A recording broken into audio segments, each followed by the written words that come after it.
Salut tout le monde, c'est Briclou. Bienvenue dans la 5e vidéo de la série Comment créer son launcher Minecraft. Donc cette vidéo va être séparée en plusieurs parties. Donc la première sera la mise en place de l'authentification avec Microsoft, qui vient enfin d'être corrigée ces dernières semaines. Nous verrons ensuite comment créer notre menu de configuration. Et nous ferons aussi quelques changements dans notre build Gradle. Donc déjà, pour le build Gradle, donc, comme vous voyez actuellement, on va devoir faire on a quelques modifications à faire. Tout d'abord, on a OpenOf, qu'on a actuellement sous forme de jar.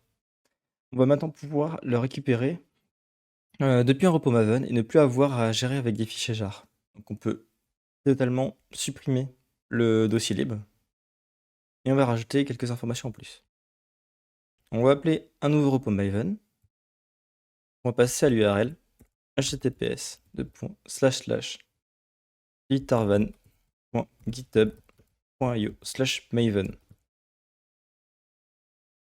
Ensuite, maintenant qu'on a rajouté ce repos, on va pouvoir supprimer la ligne 25 ici.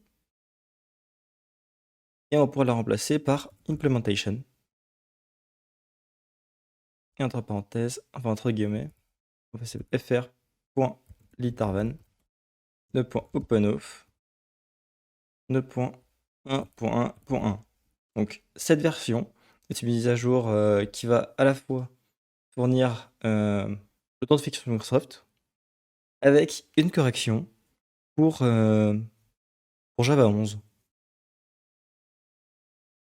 On va aussi rajouter en dessous une autre librairie, donc implementation, comme.github, .oshi, .oshi-core, voilà 5 plus. Et en parlant de version, j'ai aussi passé en 1 plus. Comme ça, on est sûr d'avoir les meilleurs. Enfin, on est sûr d'avoir les versions les plus récentes. On va aussi modifier les modules de JavaFX. Le souci actuellement, c'est que OpenOf utilise utilise JavaFX pour afficher sa page, la page de Microsoft. Ce qu'on va faire, c'est qu'on va juste rajouter un module qui est javafx.swing, qui va juste faire en sorte d'intégrer JavaSwing avec JavaFX. Donc on a toujours quelques peu besoin d'utiliser JavaSwing. Donc la configuration du Gradle, c'est bon. On va pouvoir passer à la suite. Donc on va déjà s'occuper de l'authentification avec Microsoft. Donc on va faire src main java. On va aller dans UI, panels, page, login. Et dans le login, d'abord on va aller sur le MS button qui est juste ici. Donc je vais pouvoir retirer les accolades. Je vais faire this.authenticate ms. Donc on l'a pas encore créé, on va le créer tout de suite. Donc en dessous public, je vais faire public void authenticate ms. Il faut bien sûr qu'on réimporte le build-Gradle, qu'on le recharge. Et je me suis trompé quelque part, on dirait. Je vais revérifier ça. HTTPS, c'est bon. Voilà, donc il est en train de s'importer. Je vais aussi avoir besoin de faire quelques corrections. On a aussi besoin de faire quelques corrections ici. Donc, toute la partie qui se trouve ici, on est bon. Et on va devoir changer quelques informations en dessous. Donc, ici, on va faire auth info. Info est égal à new auth info. Et on va passer le response. Donc response.getSelectedProfile.getName, response.getAccessToken, response.getClientToken, response.getSelectedProfile.getID. Alors pourquoi est-ce qu'on passe par un auth info et non directement par le auth profile? C'est simplement que, vu qu'on va passer par l'authentificateur Microsoft, ce sera plus simple d'avoir directement un Auth-info que d'avoir un Auth profile d'un côté pour le Minecraft et un, je sais plus ce que c'est pour le Microsoft, enfin, chacun utilise son propre truc. Ce sera plus simple de passer par un Auth-info. Donc, celui-ci, on va le renommer. Set Auth-info. Donc, pour ceux qui veulent savoir, je fais majuscule F6. Donc, ça va directement, ça va renommer directement la méthode de l'autre côté. Et dans le set Auth-info, je veux juste passer info. Il faut aussi que je change. Et au lieu de dire response, on va juste faire info.getUsername. Voilà, on n'a plus rien touché. On va bien sûr modifier notre launcher pour qu'il soit à jour. Donc, où est-ce que j'ai mis la méthode? Ici, set.info. Donc, auth-info. Auth-info. On va dire que je vais le renommer auth-info. Là, je vais le faire autrement. C'est égal à auth-info. Voilà. Vous voyez, ça a changé. Et je vais juste aller de là-haut. Et je vais remplacer auth-profile par auth-info. Voilà. Bien sûr, il faut que je corrige tout ailleurs. Donc, que j'aille vérifier ce que l'on a besoin. Is user already logged? Ici, on supprime. On dit que 10.setAuthInfo, new authInfo. Response, get selected profile, get name. Response, get access token. Response, get client token. Response, get selected profile, get ID. Donc oui, il faut changer toutes les informations qui se trouvent partout dans notre launcher parce on utilise autre chose. Donc, bien sûr, ici, il faut encore modifier. Donc, auth-info, ever get offline username, nul, nul. Et voilà. Et bien sûr, en dessous, lui, il est pas bon. Auth-info, get auth-info. Et voilà. J'ai un problème quelque part ici dans le login. Je vais retourner dans notre login. On va modifier ici. Donc, auth-info, info, est égal à new auth-info. Dedans, je vais passer un user field get text, nul et nul. Donc pourquoi est-ce qu'on passe nul? Simplement parce qu'on n'a pas d'UID et on n'a pas d'access token. Donc on passera autre chose plus tard, mais pour le moment on fait avec. Donc info, raté, get username. En dessous, cette info, on va passer info. Et en dessous, on va faire hello info.getUsername. Je vérifie que tout est bon, oui. Donc on va pouvoir enfin s'attaquer à l'appel pour l'authentification Microsoft. Donc là, on a juste corrigé pour adapter notre application. Ici, il n'y a plus qu'un bug à part ici, donc get username, et on est bon. Donc, pour faire l'authentification Microsoft, on va devoir utiliser les méthodes qui sont fournies par OpenAuth. Donc la version 1.0, normalement. La version 1.1 sert juste à corriger pour le Java 11.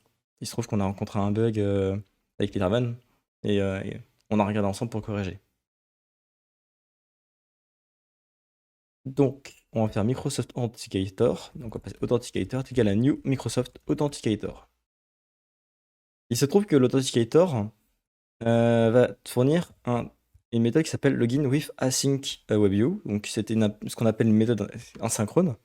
Donc, ça va appeler la méthode. Et au lieu d'écrire la suite, du code ici, donc ce qui va se passer avec une méthode asynchrone, c'est que si on appelle la méthode ici, ça ne va pas bloquer le processus pour l'exécution du code qui va suivre. Donc ce qui va passer avec une méthode synchrone, c'est qu'on va l'appeler et ça va tout de suite passer à la suite. Et après, une fois que la méthode aura fini, alors ça exécutera des informations qu'on lui en passera. Donc quand l'action est finie, on aura un response et un error. Et donc ça peut arriver à n'importe quel moment. C'est-à-dire que ça peut très bien arriver après que tout le code qui soit ici soit fini. Donc c'est pour ça qu'on va tout exécuter dans le when complete. Donc si l'erreur n'est pas nulle, alors on fait une alerte de type avec une alerte, new alert. On va dire que alert type est de type error. On va lui passer un titre, donc cette title, donc on va passer erreur. On va lui dire que son contenu c'est error get message et on l'affiche.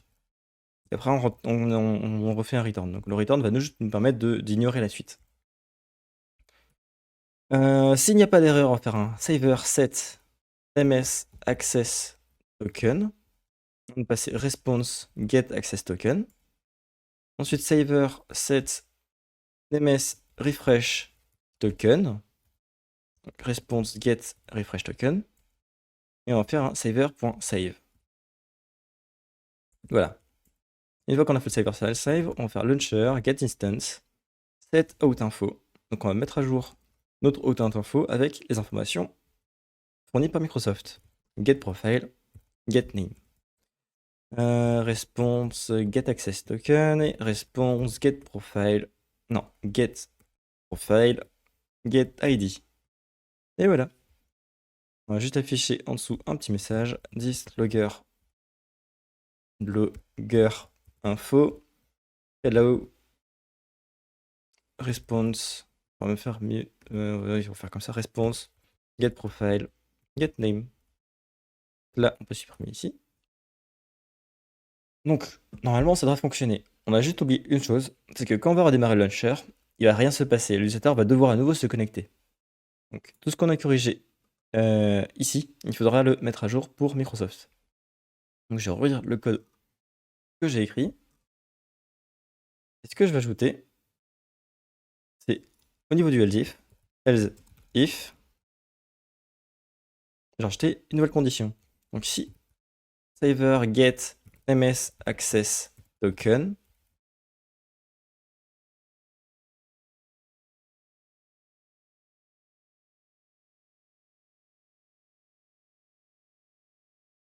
ms refresh token nul. Voilà. Donc, ce qui va se passer, c'est qu'on va faire un try catch et on va tenter de connecter l'utilisateur à partir des données qu'on a eues.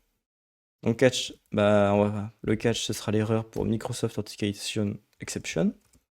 Donc, ça, on va faire comme au-dessus. On va faire que s'il n'arrive pas à connecter, on supprime les données. Donc, ms access token et saver remove ms refresh token. On va faire un saver.save. Maintenant, on va faire l'appel de connexion, enfin de reconnexion du coup. Microsoft Authenticator, new Microsoft Authenticator. Voilà. On va faire Microsoft out result, on va dire response. Qui est Authenticator login with refresh token. Saver get ms refresh token. Et voilà. Et en dessous, on va faire un saver set ms access token. Response get access token. Et saver set ms refresh token. Response get refresh token. Et on fait un saver set saver save. On met à jour, donc je l'ai copié, les informations ici. Donc on met à jour le out info. Get profile, get name, client token, on n'en a pas besoin. Et get profile, get ID. Et voilà. La dernière chose que l'on va avoir besoin de supprimer, c'est dans le app. Il faut que quand on se déconnecte, ça déconnecte tout. Donc pas uniquement les informations. Donc déjà on a une erreur. On va corriger. Get out info, get UID. Donc ce que je disais, c'est que il va pas falloir uniquement corriger. Va pas falloir supprimer uniquement les access tokens et les client tokens fournis par Minecraft. ma langue. Mais il faudra aussi supprimer les informations fournies par Microsoft. Get username, voilà. Donc je vais descendre ici, donc c'est un photo, c'est bon.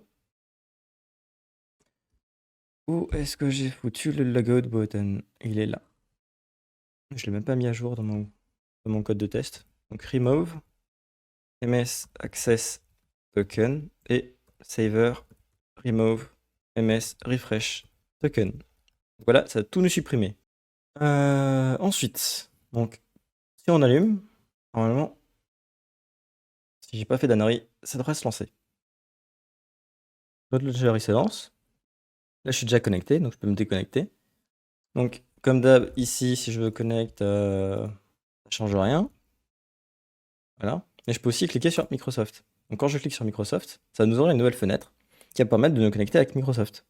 Donc là, je n'ai pas de compte pour présenter ou tester, donc je vais faire sans.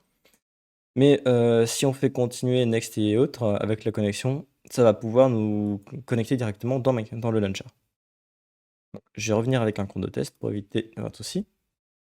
Voilà. Maintenant, ce que l'on va faire, c'est qu'on a les paramètres et on va les programmer. Donc, pour programmer les paramètres, on va rajouter 2-3 trucs. Donc, je regarde mon code.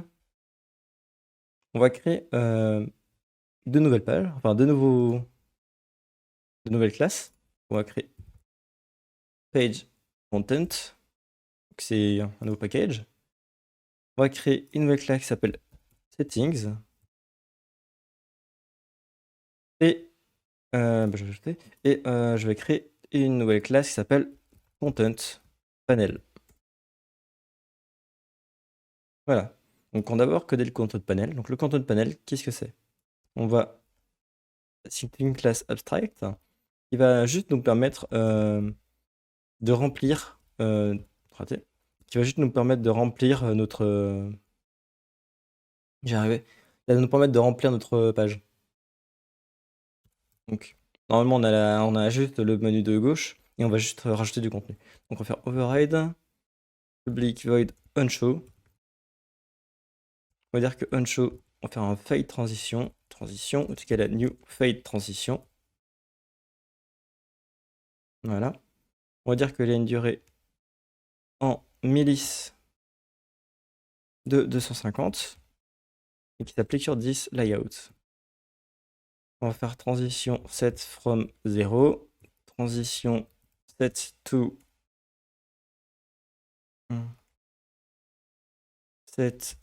value 1, transition set auto reverse true et transition play.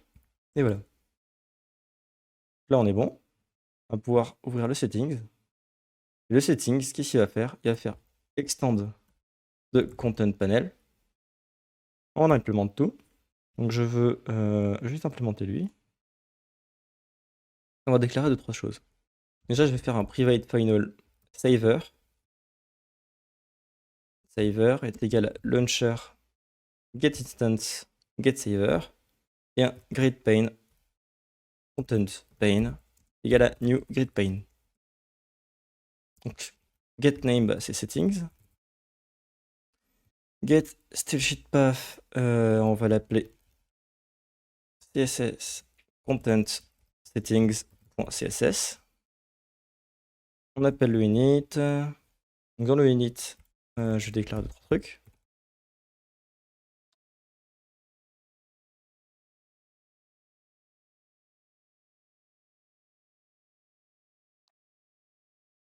Bon, voilà. Donc j'ai commencé à écrire la base de notre page. Donc, comme vous avez pu voir, donc je suis en train de créer ma page paramètres. Et j'ai commencé à écrire des infos à propos d'un mémoire max. Donc, qu'est-ce que c'est un mémoire max? Ce sera notre secteur de RAM. Donc, ça va permettre à l'utilisateur de choisir la RAM qu'il veut utiliser au maximum pour démarrer son jeu.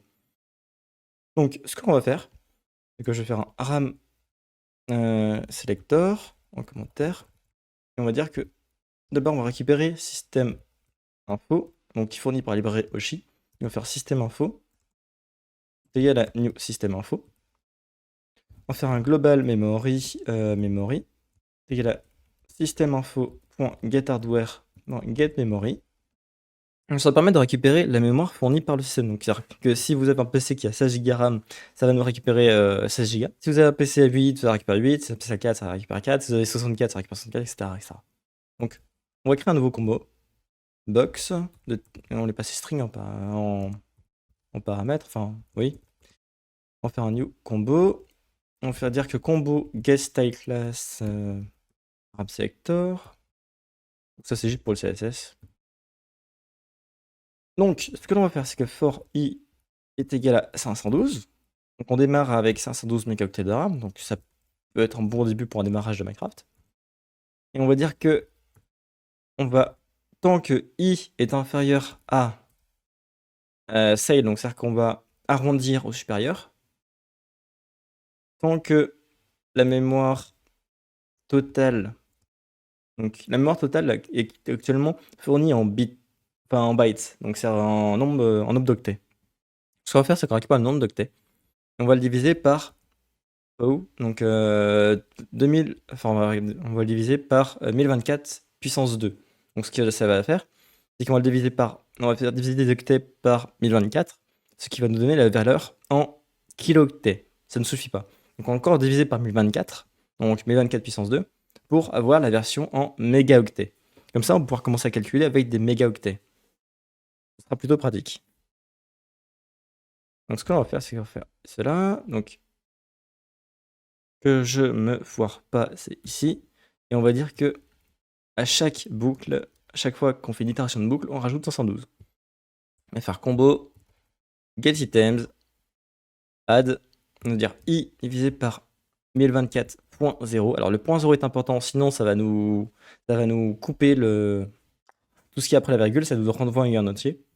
On va faire plus espace GO. Donc l'espace GO est important, sinon on va pas pouvoir travailler correctement l'information. On va faire un double val est égal à 1024. On va faire un try val est égal à double point parse double saver.get max RAM. Donc on va avoir une variable max RAM. Ce qu'on va faire, c'est qu'on va lire la valeur. Et si on n'arrive pas à la lire, alors on va fournir une valeur par défaut. Donc ça va permettre d'éviter que si par exemple l'utilisateur s'amuse à modifier le fichier de config, ça ne pose pas de souci. Donc on va faire error. On va faire un saver.set max RAM. Donc si on n'arrive pas à le lire, on va faire server.set max RAM. Et on va faire string value of val. Donc si on n'arrive pas à lire la valeur, alors on va l'enregistrer une nouvelle valeur qui est val. Donc 1024. Et du coup, on fait saver.save. Maintenant, on va faire que si combobox.getItem.contains val divisé par 1024.0 plus espace GO, donc c'est vraiment à la valeur près, on va faire combo.setValue val 1024.0 plus espace GO. Donc si le combo contient la valeur, alors on sélectionne la valeur. Sinon, on fait combo box .setValue 0.1 non 0.0 j'arrivais 1.0 GO, donc c'est 1 gigaoctet. Et on sélectionne cette valeur. On va faire set left combo box, set can take all size combo, set stop combo, combo set translate x. On va faire 35D et combo set translate y 130D. Et on l'ajoute. Et voilà. Et maintenant, pour finir, on va faire un saver button. C'est un bouton sauvegarde. Button, save, btn.